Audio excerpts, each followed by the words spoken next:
தூத்துக்குடி கொத்தனார் தூங்கும்போது கத்துனாரு. இதுதான் என்னோட வெர்ஷன். ஒரிஜினல் வெர்ஷன்லாம் பாட முடியாது. இன்னைக்கு ஃபுல் என்டர்டைன்மெண்ட்டுக்கு நான் கேரண்டி. தூத்துக்குடி கொத்தனாரு தூக்கி போட்டு நாரு. கவிதை கவிதை. தூத்துக்குடி கொத்தனார் தூக்கி போட்டு. ஸோ இந்த வீடியோல தூத்துக்குடி கொத்தனாரை ரோஸ்ட் பண்ண போறோம். யாருப்போ இந்த தூத்துக்குடி கொத்தனார்னு கேட்டீங்கன்னா, அதான் தூத்துக்குடி கொத்தனாரை பத்தி பாக்குறதுக்கு முன்னாடி இந்த குட்டிமான்னு சொல்லி ஒரு சிட்டால் இருந்துச்சு. சாரி ப்ரோ, என்ன ப்ரோ என்ன பார்த்து இப்படி கேட்டேன்? என் மரியாதை என்ன இன்னும் பார்த்தது இல்லையே ப்ரோ. அந்த சிட்டாலை பத்தி ரோஸ்ட் பண்ணிட்டு அப்புறம் தூத்துக்குடி கொத்தனாரு இவங்க 2 பேரும் ரோஸ்ட் பண்ணும்போது நம்ம விஜய் சித்து அண்ணாவும் இந்த ரோஸ்ட் வீடியோல மாட்டிக்கிட்டாரு. என்ன பண்றது, சட்டம் தன் கடமையை செய்ய வேண்டிய சூழ்நிலை. அதனால விஜய் சித்துவையும் இந்த வீடியோல ரோஸ்ட் பண்ண போறோம். தூத்துக்குடி கொத்தனார் கேள்விப்பட்டே இருக்கேன், ஆனா அந்த பாட்டை நான் கேட்டது இல்ல. சார் ரொம்ப வைரலா சார், தமிழ் சினிமாவே புரட்டி போடுற ஒரு பாட்டு சார். நீங்க வீட்டுக்கு போகும்போது நான் உங்களுக்கு காட்டுறேன். ஆனா அதை தயவு செய்து இங்கேயே மறந்துருக்கேன். நான் காட்டுறேன்னு சொன்னீங்கன்னா என்ன அடிப்பாங்க. அது மட்டும் இல்லாம புதுசா ஒரு யூடியூப் நண்பரும் இந்த வீடியோல இணைஞ்சிருக்கிறாரு. அவரையும் ரோஸ்ட் பண்ண போறோம். ஸோ ரோஸ்ட் தான் ஃபுல்லா கறியிருச்சு. ஸோ உங்களோட கடமை என்ன, நீங்க இந்த வீடியோவை லைக் பண்ணிட்டு ஷேர் பண்ணிட்டு கமெண்ட் பண்ண வேண்டியது உங்களோட கடமை. ஃபுல்லா பார்த்துட்டு இந்த டிசிஷன் எடுத்துக்கங்க. ஸோ வாங்க நேரம் வீடியோக்குள்ள போகலாம். அதாவதுங்க, இந்த தூத்துக்குடி கொத்தனார் பத்தி தெரிஞ்ச எல்லாத்துக்குமே இந்த தூத்துக்குடி சிட்டாலான குட்டிமா விஜயவே தெரிஞ்சிருக்கும். இவங்க யாரு, இவங்க இந்த சொசைட்டிக்கு என்ன பண்ணாங்க அப்படின்னு கேட்டீங்கன்னா, ஒரு பக்கம் சுனிதா வில்லியம்ஸ் இந்த உலகமே பாராட்டிட்டு இருக்கிற சூழ்நிலையில இன்னொரு பக்கம் இந்த குட்டிமா விஜயவை கழுவி ஊத்துறாங்க. இப்படியே வரேன். நீ தேனிக்கு வா, இதே மாதிரி வா, போவா செருப்படுத்து அடிச்சு விடுவாங்க. அதாவது வாயை திறந்தாவே இந்த குட்டிமா விஜய் பத்தி என்ன நினைக்கிறீங்கன்னு யாராச்சுட்டு போய் மைக்கை நீட்டினீங்கன்னா வாயில வண்டையா வந்துடும். அந்த அளவுக்கு கேவலமான ஒரு பிஸ்னஸா இல்ல பிஸ்னஸ்ன்னு சொல்ல முடியாது. இது என்னன்னு சொல்லலாம், பொழப்புன்னு சொன்னாலும் அந்த பொழப்புக்கே அசிங்கம் போயிடும். என்ன சொல்லலாம் நீங்க சொல்லுங்க. அவங்க செய்யறது பொழப்பா பிஸ்னஸா இல்லை என்னதான் பண்றாங்க அப்படிங்கிறத நீங்க சொல்லுங்க. உங்ககிட்டயே அந்த பொறுப்பு ஒப்படைச்சாங்க. அப்படி ஒரு வேலைத்தனத்தை பண்ணிட்டு இருக்குது. காலையில எந்திரிச்சு பல்லு விலைக்கு சாப்பிட்டு தூங்குற வரைக்கும் வாயை திறந்தாவே கெட்ட வார்த்தைங்க தான், வேற ஒண்ணுமே வராது. தூக்க முடிய வர மாட்டேங்குது, நிம்மதி முடிய இருக்க மாட்டேங்குது. ஏண்டி என்ன கேட்குறேன், எங்களை பார்த்தா என்ன லூசு புண்டை மாதிரி இருக்குதா, இல்லை மெண்டல் புண்டை மாதிரி இருக்குதா, இல்லை பைத்தியக்கார புதி மாதிரி இருக்குதா? அதாவது ஒரு ரீல்ஸ் போடுவாங்க, அதுக்கு கீழே வர கமெண்ட்ஸ் எல்லாம் ஒவ்வொரு ரீல்ஸாக போட்டிருப்பாங்க. இதுதான் இவங்களோட பாரம்பரிய, ஐயோ அப்படி சொல்லிடக்கூடாது, இதுதான் இவங்களோட தலையாய கடமை. அப்படி ஒரு கடமையை இந்த சமூகத்துக்காக அளப்பையே செஞ்சுட்டு இருக்காங்க. அப்படி இருக்கிற போது அவங்கள பற்றி இந்த இடத்துல நம்ம பேசி ஆகணும் இல்லையா? சரி, இப்படி ஒரு எச்ச பொழப்பு தேவையா? ஏன்னா உங்களால் இன்னைக்கு இந்த சொசைட்டியே கெட்டுட்டு இருக்குது. எத்தனையோ பொண்ணு இன்னைக்கு எத்தனையோ நல்ல வீடியோலாம் போட்டிருக்காங்க. இந்த சிட் ஃப்ரீக்வன்சின்னு ஒரு சேனல் இருக்குது, ஆல்ரெடி நான் ஒரு வீடியோ போட்டிருந்தேன், போய் பார்க்காதவங்க பாருங்க. அவங்கள மாதிரி யூடியூபர்ஸ் எல்லாம் நிறைய பேர் இன்னைக்கு வாழ்ந்துட்டு இருக்காங்க. அந்த சூழ்நிலையில் இப்படி ஒரு கேவலமான வீடியோஸ் போடுறீங்களே, இது உங்களுக்கு நல்லா இருக்கா? அதை பார்த்து என்கரேஜ் பண்ற ஆடியன்ஸ் இருக்கீங்களே, உங்களுக்கு இது நல்லா இருக்கா? ஏன்னா இன்னைக்கு இந்த தூத்துக்குடி கொத்தனார் சாங்க இன்னைக்கு சின்ன குழந்தையிலேருந்து பெரியவங்க வரைக்கும் எல்லாரும் பார்க்குறாங்க.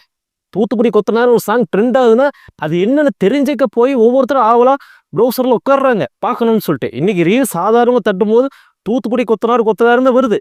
அப்படி இருக்க போது இந்த சாங் இந்த அளவுக்கு கேவலமா வர்றதுக்கு உண்டான முழு பொறுப்பும் இந்த குட்டிமா விஜய்க்கு தான் சேரும். ஏன்னா அவங்க தான் இந்த ஒரு ட்ரெண்டை செட் பண்ணது. ஏன் முட்டா பயனுள்ளா உங்க அறிவிலி அறிவு பேயில போவோம் மூஞ்சி மோரையும். ஓகே, நான் இந்த வீடியோ கையில் எடுத்துட்டு அப்படிங்கிறதுக்காக இந்த குட்டிமாவோட இன்ஸ்டாகிராம் ஐடியை செக் பண்ணேன். அட் ப்ரெசென்ட் வரைக்கும் லேட்டஸ்ட்டாக அவங்க போட்ட எல்லா வீடியோவும் பார்த்தேன். அப்படி பார்த்ததுல ஒரு வீடியோவில் கூட இந்த அம்மா ஆபாசமா பேசாம இருந்ததே கிடையாது. எல்லா வீடியோவுமே ஆபாசமா பேசுற கண்டென்ட் தான். ஒருத்தன் கமெண்ட் பண்ணியிருந்தாங்கன்னா அவனாவது ஒரு வரியில அந்த கமெண்ட்டை அடிச்சு நொறுக்கி நிறுத்திட்டான். ஆனா இந்த அம்மா அந்த கமெண்ட்டை ரிப்பீட்டடா 2-3 டைம் சொல்லி கேட்டது. அதுல காதுல கேட்க முடியாத கமெண்ட்ஸ் எல்லாம் இருக்கு. அது நிறைய கமெண்ட்ஸ் நார்மலா இருக்கக்கூடிய கமெண்ட்ஸும் இருக்கலாம். அதையெல்லாம் எடுத்து ரீல்ஸா போடலாம்ல. அதைத்தான் அந்த நம்ம அம்மனி பண்ணாது. ஏன்னா அதுல இன்னும் ஒரு கிக் இருக்கு. இந்த மாதிரி ஆபாசமா ரொம்ப வல்கரா ரொம்ப டீப்பா போய் எழுதுறாங்க பாத்தீங்களா? ரொம்ப இந்த கவிதையால இந்த பாட்டெல்லாம் வந்துச்சு பாத்தியா? அந்த மாதிரி ரொம்ப டீப்பான கெட்ட வார்த்தைகளை எடுத்து பேசுறதுதான் இவங்களுக்கு ஒரு ஆனந்தம். செல்போன் வச்சு என்ன பண்றீங்க? இல்லண்ணே, எனக்கு வேலை வெட்டி இல்ல. சரி, இப்ப இந்த வியாபாரம் தான் ஓடிக்கிட்டு இருக்கு. வியாபாரமா? ஒரு சுவா இவங்க என்னமோ திருக்குறளை ரிலீஸ் பண்ண மாதிரி, அவையார் மாதிரி ஆத்திச்சூடி எழுதி அதை படிச்சு கட்டின மாதிரி இப்படியெல்லாம் பேடான கமெண்ட்ஸை அவங்க ரீல்ஸாக போடுறதுல என்ன சொல்றது, அதில் ஒரு ஆனந்தம் அடைகிறாங்க. ஆன்மா சாந்தி அடைஞ்சிரும் போல. அந்த அளவுக்கு அவங்க இந்த கமெண்ட்ஸ் எல்லாம் எக்ஸ்பெக்ட் பண்ணி ரீல்ஸாக போட்டுருக்குது. இப்படி ஒரு கேவலமான ஒரு ஜென்மம், அந்த ஜென்மத்தோட தான் நம்மளாம் வாழ்ந்துட்டு இருக்கோம்னு நினைக்கும் போது நம்மளுக்கு ரொம்ப பெருமையா இருக்கு guys. இந்த தூத்துக்குடி கொத்தனார் சாங்க கேட்கும்போது எனக்கு ஒரு விஷயம் தோணுச்சுங்க. என்னன்னா, அட எவ்வளோ அழகா கெட்ட வார்த்தைகளை கவிதையை எழுதி கூச்சிக்கிறானுங்க. இதுல எத்தனை நா. முத்துக்குமார், எத்தனை கபில, எத்தனை பா. விஜய், எத்தனை தனுசுகள் வெளியே சுத்திட்டு இருக்கானுன்னு இந்த தூத்துக்குடி கொத்தனார் சாங் பார்த்து நான் தெரிஞ்சுக்கிட்டேன். நான் யாருக்கு பயப்படணும்? எதுக்கு பயப்படணும்? எங்க அக்கா மகளை லவ் பண்றதுக்கு இடையில ஒரு புரோக்கர் எதுக்கு தேவை? என் மனசுல இருக்கிற காதல நானே லெட்டர் மூலமா சொல்லிடுறேன்.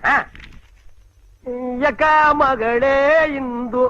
அத்தனை கவிதைகளையும் ஒரு நல்ல விஷயத்துக்கு எழுதினா கூட இன்னைக்கு வேற லெவலில் நீங்க எல்லாருமே கவிஞர்களா வந்திருக்கலாம், ஒரு போயட்டா வந்திருக்கலாம். ஆனா இந்த கேடுகட்ட இந்த குட்டிமாவோட ரீல்ஸுக்கு போய் எழுதினீங்க பாத்தீங்களா, உங்க கையெல்லாம் கூட அடுப்பு தான் வைக்கணும். ஏன்னா அந்த அளவுக்கு உங்க திறமையும் நேரத்தையும் வேஸ்ட் பண்ணிட்டு இருக்கீங்க. ஏடா அதுல என்ன, நீ ஒரு தேர்ந்தெடுத்த அது ஒரு லைன், அருமையான லைனு. அப்புறம் வெத்தலைக்கு தேவை சின்னாம்பு வெட்டியா இருந்தா வந்து சூப்பரா அருமையா எழுதிருக்கீங்களா. ஒத்த ரோசா பிள்ளைய ரொம்ப அற்புதமா வளர்த்திருக்கம்மா. இதெல்லாம் வந்து உங்க வீட்டுல இருக்கிறவங்களுக்கு இந்த கவிதையெல்லாம் எழுதி காமிச்சிங்க வைங்களேன், செமையா இருக்கும், ஜாலியா என்ஜாய் பண்ணுவாங்க. அதுவும் உங்க வீட்டுல அப்பா அம்மா முன்னாடி உங்க குழந்தைங்க முன்னாடியில எழுதி இந்தாம்மா கவிதை எழுதி படிச்சு பாரு அப்படின்னு சொல்லி காமிச்சிங்க வைங்களேன், வேற லெவல்ல உங்களுக்கு மரியாதை கொடுப்பாங்க. அப்படிப்பட்ட ஒரு கவிஞர்களா இருப்பீங்களே அப்படின்னு நினைக்கும் போதே ரொம்ப பெருமையா இருக்கு. ஓகே, அடுத்ததா நம்ம விஜய் சித்துவை ரோஸ்ட் பண்ண ஆரம்பிச்சிடலாம். ஏன்னா டைம் ரொம்ப ஆச்சு. என்னன்னு கேட்டீங்கன்னா, நம்ம யுவன் சங்கர் ராஜா ப்ரொடக்ஷன்ல ரியோராஜ் நடிச்ச ஸ்வீட் ஹார்ட் படத்தோட ப்ரொமோஷனுக்காக மொட்டை மாடி பார்ட்டியில கலந்துக்கிட்டாரு நம்ம யுவன் சங்கர் ராஜா ரியோ. இந்த ஒரு மொட்டை மாடி ஷோல பாத்தீங்கன்னா இவங்க டைட்டில் வைக்கிறது தூத்துக்குடி கொத்தனார் அப்படின்னு சொல்லிட்டு தான் வந்து அந்த டைட்டில போட்டிருந்தாரு விஜய் சித்து. சரி, என்னடா சம்மந்தம் இல்லாம இந்த படத்தோட ப்ரொமோஷனுக்கும் இந்த டைட்டிலுக்கும் சம்மந்தமே இல்லையான்னு பார்த்தா, அந்த டைம்ல ட்ரெண்ட் ஆகிட்டு இருக்கிற ஒரு டாபிக் எடுத்து கண்டென்ட்டாக வச்சாங்க, ஒரு டைட்டில் யூஸ் பண்ணிட்டாங்கன்னு வச்சுக்குவோம். அந்த மொட்டை மாடி ஷோல யாரை கூப்பிட்டு வந்து கலாய்ச்சிட்டு இருக்கீங்க, யாரை கூப்பிட்டு வந்து காமெடி பண்ணிருக்கீங்க? இசைஞானி அவர்களோட பையன், இளையராஜா அவர்களோட பையன். அது மட்டும் இல்லாமல் ஒரு காலத்தில் இளையராஜா, ஏ.ஆர். ரஹ்மான், தேவா, மணி சர்மா, வித்யாசாகர் இவங்களாம் கொடியட்டி பறந்த காலத்துல தனக்குன்னு ஒரு இடத்த பிடிச்சி சிம்மாசனத்தை போட்டு உட்கார்ந்து நம்ம யுவன் சங்கர் ராஜா. கண் பேசும் வார்த்தைகள் புரிவதில்லை, காத்திருந்தால் பெண் கனிவதில்லை. அது மட்டும் இல்லாம இன்னைக்கு வரைக்கும் டிப்ரெஷன்ல இருக்கிறவங்க எல்லாம் கேட்கக்கூடிய ஒரே மியூசிக்னா அது வந்து யுவன் சங்கர் ராஜா அவர்களோட மியூசிக் தான். அப்படிப்பட்ட மிகப்பெரிய ஜாம்பவான கூப்பிட்டு உட்கார வச்சுட்டு நீங்க இந்த மொக்க காமெடி எல்லாம் போட்டிருக்கீங்க. இந்த மூஞ்சில எங்கேயாவது சாமிங் இருக்கா? இல்ல. இவன் ஸ்டார் ஆமதோ? ஸ்டார் தானே. கவின்டா ஸ்டார், இவன் ஸ்டார் இல்ல. அட ரியோராஜ் உங்க ஃப்ரெண்டா இருந்தா இருந்துட்டு போறாருப்பா, அவரை நீங்க கலாய்க்கிறீங்க, காமெடி பண்றீங்க, அதெல்லாம் ஓகே தான். ஆனா யுவன் சங்கர் ராஜாவை பக்கத்துல வச்சு நீங்க இந்த மாதிரி காமெடியெல்லாம் பண்ண வேண்டியது இல்லையே. நீங்க டீசெண்டா நீங்க அந்த படத்தை பத்தின ஒரு சில சுவாரஸ்யமான விஷயங்களை பேசியிருக்கலாம். உங்க நண்பர் ரியோராஜ் அவரை பத்தி எப்படி கழுவி ஊத்துனீங்க, அது யுவன் சங்கர் ராஜா முன்னாடியே உங்க ஃப்ரெண்டுன்னு கூட பார்க்காம இத்தனை கோடி பேர் பார்க்குறாங்கன்னு தெரிஞ்சும் கூட கேவலமா கழுவி ஊத்துனீங்களே. நடிக்க தெரியாது, ஆட தெரியாது, இந்த முடியை வச்சு கமெண்ட் பண்ணீங்க, அவரோட தோற்றத்தை வச்சு நீங்கள் கழுவி ஊத்துனீங்க. அதெல்லாம் வந்து உங்க ஃப்ரெண்டுன்னு சொல்லிட்டு நீங்க காமெடி பண்ணிட்டீங்க. அது பார்க்குற யுவன் சங்கர் ராஜாக்கு எப்படி இருக்கும்? இவர்கிட்ட உங்களை எது வந்து இழுக்குது? இவருடைய ஹேர் ஸ்டைலா? இல்ல அது விக்கு. இல்ல இவருடைய நடிப்பா? நடிப்பு இருந்தா தானே வரும். இல்ல இவருடைய நடனமா? நடனம் இவனுக்கு தெரியாதுங்க. இது எதுவுமே இல்ல சாரிங்க, இது எதுவுமே கொஞ்சம் கம்மியா வரப்போ எப்படி இவர்கிட்ட வந்து உங்களுக்கு இப்படி ஒருத்தனை உருவாக்கணும்னு நினைச்சிருக்காரு சார். என்னடா இப்படிப்பட்டவங்க கிட்ட வந்து மாட்டிட்டமே, மொக்க காமெடி பண்ணிட்டு இருக்காங்களே, என்னடா பண்றது? அவரும் பொறுமையா உட்காந்துட்டு ரியாக்ஷன் பார்க்கணும். நம்ம யுவன் சங்கர் ராஜா அவர்களுடைய ரியாக்ஷன் மாட்டிட்டு முடிக்கிறமேடா அப்படிங்கிற ரியாக்ஷன் தான் இருந்துச்சு. அது மட்டும் இல்லாமல் அவர் எப்படி எக்ஸ்பிரஷன்ஸ் வெளிப்படுத்துவார், எப்பேற்பட்ட இடத்துல இருந்தவர் இன்னைக்கு சின்ன சின்ன யூடியூப் சேனல்லாம் வந்து பேசுறாரு. அவரு ரெஸ்பெக்ட் பண்ணி வராரு ஒவ்வொரு யூடியூபரையும். அப்படிப்பட்ட யூடியூபர்ஸ் எவ்வளவு மரியாதையை நடந்துக்கணும் அவர்கிட்ட. அவரு பார்க்காத சினிமா பிரபலங்களா, அவரு பார்க்காத டைரக்டர்ஸா, அவரு பார்க்காத ஆடியன்ஸா, அவரு பார்க்காத இந்த ஃபேன் பேஸா, இல்லை அவர் பார்க்காத சவுத்தா நார்த்தா? இப்படி இருக்கிற போது நீங்கள் அவர் எந்த அளவுக்கு நிதானமாக பொறுமையாக அவரை பற்றின பர்சனல் லைஃப் ஆன விஷயங்களாகட்டும், இல்லை சினிமா வாழ்க்கை சம்மந்தப்பட்டதாகட்டும், இல்லை அவங்க அப்பா பற்றின விஷயங்களாகட்டும், இந்த மாதிரி நிறைய விஷயங்கள் இருக்குது பேசுறதுக்கு. அதையெல்லாம் விட்டுட்டு இந்த தூத்துக்குடி கொத்தனார் சாங் எடுத்து ரியோவை அப்படியே ஆல்டர்னேட் பண்ணி எதாவது சொன்னீங்க பார்த்தீங்களா, ஒரு கவிதை. என்ன ரைமிங் சார் அந்த பாட்டுல? தூத்துக்குடி கொத்தனார். சொல்ல வாய் துடிக்குது, ஆனா சொல்ல மாட்டேன் சார். இப்ப இதான் சார் யார பாட்டு கொடுங்க. இல்ல சிச்சுவேஷன் சொல்றாங்க. ஒரு கொத்தனார் இருக்காரு, அவருக்கு ஒரு சித்தாள் மேல ஒரு லவ் ஆகி போச்சு. அந்த லவ்வுக்காக அவர் வந்து ஒரு வீடு கட்டினார். இப்ப நான் வந்து முதல் வரியை நான் சொல்றேன். தூத்துக்குடி கொத்தனார் நல்லா வீடு கட்டினார். அப்பாடா. ஓகே, அவர் பாட்டு விதுவாருன்னு சொல்லிட்டு அதை வச்சு பில்டப் பண்ணிட்டு அந்த பாட்டில் அந்த தூத்துக்குடி கொத்தனாரோட கேவலமாக சாங்கோட சில வரிகளில் சொல்லி காமிச்சிங்க பார்த்தீங்களா உங்கள் சேனலில். அதிலே இந்த கோடிக்கணக்கான பேர் பார்க்குற உங்கள் சேனலில் அந்த பாட்டை பற்றி பேச வேண்டியது அவசியமா அப்படிங்கிறத என்னோட கேள்வி. ஏன்னா எத்தனையோ பேர் பார்க்குறாங்க, குடும்பத்தோடு பார்க்குறாங்க. நிறையா உங்களோட வீடியோஸ்லையும் பார்த்தேன், நிறையா லேடிஸ் எல்லாம் வந்து சொன்னாங்க விஜேஸ்தோட வீடியோஸ் எல்லாம் பார்த்தா தான் எங்களுக்கு ஒரு மன ஆறுதல் அப்படின்ட்டு. நிறைய வயசானவங்களாம் சொன்னாங்க, வயசான அம்மாக்கள் இவங்க எல்லாமே வந்து என்னடா பசங்களாம் பாட்டுருக்காங்கன்னு சொல்லிட்டு நானும் பார்க்க ஆரம்பித்தேன், எனக்கும் பிடிச்சிச்சு அப்படின்னு சொல்கிற அளவுக்கு ஆடியன்ஸ் வச்சிருக்கிறேன். நீங்கள் இந்த ஒரு கேவலமான ஒரு பாட்டை உங்கள் சேனலில், அதுவும் யுவன் சங்கர் ராஜாவை முன்னாடி இந்த பாட்டை எக்ஸ்போஸ் பண்ணணுமா? அதை பற்றின ஒரு ரீகண்டென்ட் நீங்கள் உங்கள் சேனலில் வச்சு எடுக்கணுமா? இதெல்லாம் நம்மளுக்கு தேவையா சித்து ப்ரோ? அப்புறம் இன்னொரு விஷயம் வந்து அந்த ஷோவில் வந்து நான் நோட்டீஸ் பண்ணேன். அது என்னன்னு கேட்டிங்கன்னா, என்னதான் ரியோ ராஜ் வந்து உங்களோட க்ளோஸ் ஃப்ரெண்டாகவே இருந்துட்டு போகட்டுமே, நாங்கள் இத்தனை கூட பேர் பார்த்துட்டு இருக்கோம் உங்கள் சேனலை. உங்களோட சேனல் வந்து ஒரு கார்ப்பரேட் சேனலுக்கு சமம். அப்படிப்பட்ட பெரிய சேனல் வச்சுக்கிட்டு உங்கள் க்ளோஸ் ஃப்ரெண்டு இந்த அளவுக்கு காமெடியாக ரொம்ப கேவலமாக வந்து அவர் பேசுகிறீங்க, அவர் ரொம்பவே ட்ரோல் பண்ணுறீங்க. இது படத்துக்கு உண்டான ப்ரொமோஷனா இல்லை ஒரு ஃப்ரெண்ட்ஸை பற்றி, ஒரு ஃப்ரெண்ட்ஸுக்குள்ளே இருக்கிற ரிலேஷன்ஷிப்பை வெளிப்படுத்துகிற ஒரு ஷோவானே எங்களுக்கு கன்ஃபியூஸ் ஆகி போச்சு. ஐயோ பாவம், அவரே கன்ஃபியூஸ் ஆயிட்டாரம்மா. அவர் அவ்வளோ கேவலம் பேசுகிறீங்க. நீங்கள் பேசுறீங்கன்னா பரவாயில்ல, அர்ஷத்காரும் கூட சேர்ந்துட்டு ஓட்டுறாப்படி. ரியோராஜோட கண்ணை பார்க்கும்போது எனக்கு ஒரு செகண்ட் என்னடா ஒரு ஃப்ரெண்டு இப்படி போட்டு கழுவி ஊற்றுறாங்களே அப்படிங்கிற அளவுக்கு தெரிஞ்சு. ரியோராஜே நினச்சிருப்பாரு ரொம்ப ஓரத்தை போகிறாங்களே அப்படின்னு சொல்லிட்டு அவரும் அதை வெளிக்காட்டாமல் அப்படி உட்காந்துருந்தார். ஆனா எனக்கு இந்த ஷோ ஆரம்பிக்கிறதுக்கு நான் ஒரே ஒரு கேள்வி மட்டும் கேட்கணும் சார். இவன் எனக்கு ரொம்ப நாள் ஃப்ரெண்டு, இவனை நம்பி என் பைக்கை கூட 10 நிமிஷம் கடன் தர மாட்டேன். இவங்க ஒய்ஃப் இங்கே தான் இருக்காங்க, பெத்த பிள்ளைய கூட இவனை நம்பி ஸ்கூலுக்கு அனுப்ப மாட்டாங்க. ஆமா, அது மட்டும் இல்லாம அவங்க அப்பாவே கரண்ட் பில் அட்டையை கொடுத்தா அட்டையும் தொலைச்சிருவான், காசையும் தொலைச்சிருவான். இவனை நம்பி இப்படி ஒரு காசை போட்டு இப்படி தொலைக்க போறீங்களே நினைக்கும் போது யுவன் சங்கர் ராஜாவும் அப்படி திருத்திருந்து முடிக்கிறாரு, என்னடா இந்த ஷோவில் வந்து மாட்டிக்கிட்டுமே அப்படின்னு சொல்லிட்டு. அப்படி ஒரு ஃப்ரெண்டுன்னு கூட பார்க்காம அந்த அளவுக்கு ட்ரோல் பண்ணுறீங்க. பார்க்குற எங்களாலேயும் முடியல, எப்படி அவர் தாங்கியிருப்பாருன்னு எனக்கு தெரியல. ரீசெண்டாக உங்களோட சேனலில் வந்து இந்த மாதிரி ட்ரோல்ஸ் வந்து அதிகமாக பண்ணுறீங்களோன்னு தோணுது. அதாவது கூட இருந்து ரொம்ப நெருக்கமாக இருக்கிறவங்கள ரொம்ப போட்டு கழுவி ஊற்றி ரொம்ப கேவலப்படுத்தி அதை வந்து ஆடியன்ஸை ரசிக்க வைக்கணும்னு சொல்லி நினைக்கிறது என்ன மாதிரியான மனநிலை அப்படிங்கிறது நம்மளுக்கு தெரியல. சரி, ஓகே, இதெல்லாம் வந்து கொஞ்சம் குறைச்சிக்கிட்டாங்கன்னா நல்லாயிருக்கும். நிறைய பேர் வெறித்தனமாக ஃபாலோ பண்ணுறவங்களுக்கு பிடிக்கும். ஜென்ரலாக பார்க்குற எங்களுக்கெல்லாம் வந்து கொஞ்சம் வேணாமே அப்படிங்கிற மாதிரி தோணுது. சரி, ஓகே. அதுபோக இந்த கொத்தனார் கித்தனார்னு சொல்லிட்டு இந்த கேவலமாக கன்றாவியாக வர்ற டபுள் மீனிங் சாங்ஸ் எல்லாம் தயவு செஞ்சு உங்கள் சேனலில் போடாதீங்க. குழந்தைகள்லேருந்து பெரியவங்க வரைக்கும் எல்லாரும் உங்கள் சேனலை வாட்ச் பண்ணிருக்காங்க, இன்க்ளூடிங் நானும் கூட உங்கள் சேனலை பார்த்துட்ருக்கேன். அதனால் இந்த மாதிரி ஒரு கண்டென்ட்டெல்லாம் வந்து தயவு செஞ்சு உங்கள் சேனலில் வராத மாதிரி பார்த்துக்கோங்க. சரி, அடுத்ததா ஓகே, இந்த தூத்துக்குடி கொத்தனார் பற்றி ரெஃபரன்ஸ் எடுக்கிறேன்னு சொல்லிட்டு யூடியூப்பில் தேடிட்டு இருக்கும்போது ஒரு வீடியோ வந்து நான் பார்த்தேங்க. கொஞ்சம் பார்க்கும்போது ஒரு ஏஐ வச்சு ஒரு வீடியோ கிரியேட் பண்ணிட்டு இருக்காங்கன்னு தெரிஞ்சது. சரி, என்னதான் அந்த கதையில் இருக்குதுன்னு சொல்லிட்டு நானும் ஓப்பன் பண்ணி பார்த்துருந்தேன். ஒரு 2 நிமிஷம் நல்லாதாயா போயிட்டு இருந்துச்சு.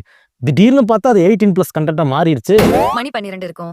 வீட்டில் கரண்ட் கட் ஆனது. தூரத்தில் நாய் குலைக்கும் சத்தம் கேட்டது. கூடவே பக்கத்தில் இருக்கும் ஆலமரத்தில் விசில் சத்தம் போல காத்து வீசியது. எனக்கு பேயின்னா பயம். அதுவும் இந்த மாதிரி நாய் கோரசா கத்துனா அவ்வளோதான். ரொம்ப பயந்து போனதால அவர் பக்கத்துல போய் படுத்தேன். அவர்தான் மயக்கத்துல இருக்காரே, தெரியவா போகுதுன்னு முதுகு பின்னாடி போய் ஒட்டிக்கிட்டேன்.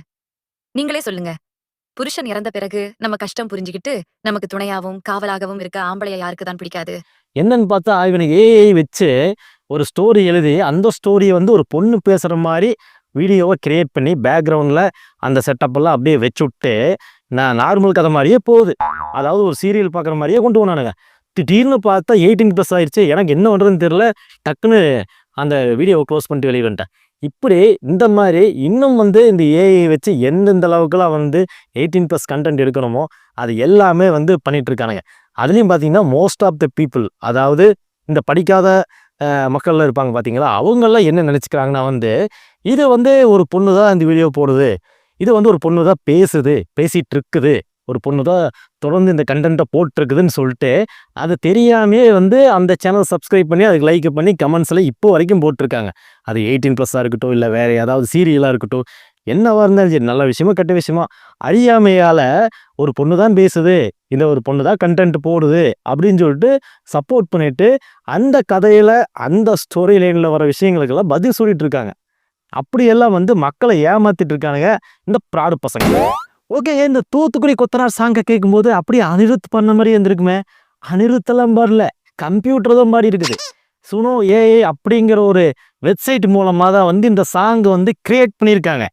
அந்த ஆப்பில் அந்த வெப்சைட்டில் நம்ம சப்ஸ்கிரிப்ஷன் போட்டாச்சுன்னா நீங்கள் எந்த பாடல் வரியை கொண்டு போய் உள்ள தூக்கி போட்டாலும் சூப்பராக அழகாக நீ அந்த பாட்டுக்கு தகுந்த மாதிரி டியூனை கம்போஸ் பண்ணி கொடுத்துருது அந்த ஒரு ஏஐ ஆப். அதை வந்து யார் சொன்னாங்கன்னா V4U அப்படிங்கிற ஒரு யூடியூப் சேனலில் நம்ம நண்பர் ஒருத்தர் எப்படியெல்லாம் இந்த கெட்ட வார்த்தையெல்லாம் யூஸ் பண்ணி பாட்டை அதே தூத்துக்குடி கொத்தனார் மாதிரியே பண்ணலான்னு சொல்லிட்டு பண்ணி காமிச்சார். அவர் ஏதாவது ஒரு நல்ல ஒரு பாடல் கவிதைகளை எல்லாம் எடுத்து உள்ளே போட்டு பாருங்க, இப்படியெல்லாம் பண்ணலாங்க, யூஸ் பண்ணுங்க. பாட்டு எழுதி ஒரு டியூனை கம்போஸ் பண்ண முடியாதவங்க, நிறையா காசு செலவு பண்ணி ஒரு ஸ்டூடியோவில் போய் உட்காந்து பாட முடியாதவங்கெல்லாம் இந்த ஆப் மூலமாக பாடுங்கன்னு சொல்லாமல் கெட்ட வார்த்தையெல்லாம் எழுதி போடுங்க, சூப்பராக இருக்கும், அருமையாக வந்து கெட்ட வார்த்தை பாடல் ரெடி ஆயிரும்னு சொல்லிட்டு சொல்லி கொடுக்குறாரு. இதுக்கு தான் ஒரு யூடியூப் சேனல் அவர் நடத்தி இருக்கிறாரு. ஏன் நண்பா, அதுக்கு தானே யூடியூப் சேனல் நடத்துறீங்க, ஒரு நல்ல விஷயத்த நீங்கள் வந்து சொல்லி கொடுக்க மாட்டீங்களே. கெட்ட வார்த்தையெல்லாம் சூப்பராக எடுத்து போட்டு ஒரு பக்காவாக ஒரு பக்கத்துக்கு கெட்ட வார்த்தையெல்லாம் அந்த சேனலில், அதாவது அந்த குட்டிமாவோட ரீல்ஸில் இருக்கிற கமெண்ட்ஸ் எல்லாம் தூக்கி போட்டு சூப்பராக ஒரு பாட்டு ரெடி பண்ணி ப்ளே பண்ணி காமிச்சிங்களே. அதுக்கு உங்களுக்கு ஒரு ஆட்ஸ்அப் பண்ணிடலாம். ஏன்னா இன்னைக்கு 2K கிட்ஸ் எல்லாம் ரெடியாக வைக்கிறானுங்க. எந்த வெப்சைட்ரோ போய் இந்த மாதிரி கெட்ட வார்த்தை சாங்கெல்லாம் கிரியேட் பண்ணுறேன்னு சொல்லிட்டு நீங்கள் விலாவரியாக போட்டு காமிச்சிட்டிங்களா, உனி அவங்க பார்த்து போனாங்க. நாளைக்கே பாருங்க, காரைக்குடி கார்பெண்டர்னு ஒரு பாட்டு வரும், அதுவும் ட்ரெண்ட் ஆகும், அதுவும் வைரல் ஆகும். அதுக்கு ஒரு மிக முக்கியமான காரணமாக குட்டிமா இருக்க மாட்டான், நீ தான் இருப்ப. ஏன்னா நீ தானே எப்படி பண்ணுறதுன்னு போட்டு காமிச்ச. அதனால் ஒரு யூடியூபரோ ஒரு கண்டென்ட் கிரியேட்டராக இருக்கிறவங்க பொறுப்புணர்ச்சியோடு நடந்துக்குங்க. ஒருத்தர் எவனோ ஒரு ஆகாவளி நாய் வந்து, கண்ணுக்கு தெரியாத நாய் வந்து ஒரு பாட்டை ஒரு ஆபாசமான வார்த்தைகள் எடுத்து போட்டு ஒரு பாட்டை கிரியேட் பண்ணி காட்டுறான்னா அதே வேலையை நானும் செய்வேன், அதே வேலையை என்னோட சப்ஸ்கிரைபர்களுக்கு போட்டு காட்டுவேன்னு சொல்லி பண்ணீங்கன்னா நீங்களும் அவனும் ஒன்றாயிடுறீங்க. என்ன கரெக்டா? ஓகே, கடைசியா இந்த தூத்துக்குடி கொத்தனாருங்கிற பொக்கிஷமான சாங்கை ஒருத்தவங்க வந்து வயலின் வச்சு கவர் பண்ணியிருக்காங்க. அவங்க தான் இந்த அடிலின் சிந்தியா. இவங்க வந்து ஒரு பாட்டு ட்ரெண்ட் ஆச்சுன்னா உடனே வயலின் எடுத்து அந்த பாட்டை அப்படியே வாசிச்சு காட்டுறதுல எக்ஸ்பர்ட். இவங்க இப்போ இந்த தூத்துக்குடி கொத்தனார் சாங்கையும் அப்படியே உள்வாங்கி அப்படியே ஃபீல் பண்ணி வாசிச்சிருக்காங்க.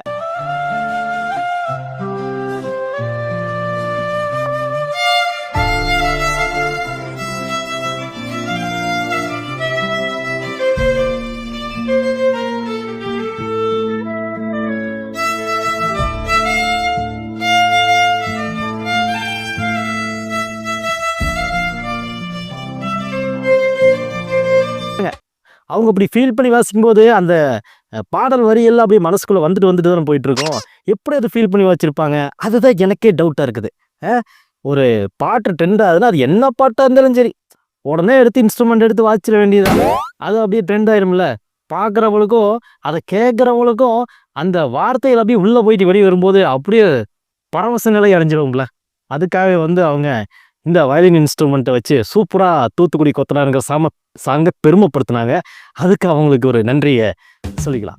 ஓகேங்க, ஃபைனலாக இந்த ஏஐ டெக்னாலஜி மூலமாக இன்னும் என்னென்ன செய்ய காத்திருக்காங்கன்னு தெரியல. இப்போதான் கொத்தனார் பாட்டை பார்த்தோம், அடுத்து கார்பெண்டரோட வீடியோ எப்படி ரிலீஸ் ஆகுதுன்னு தெரியல.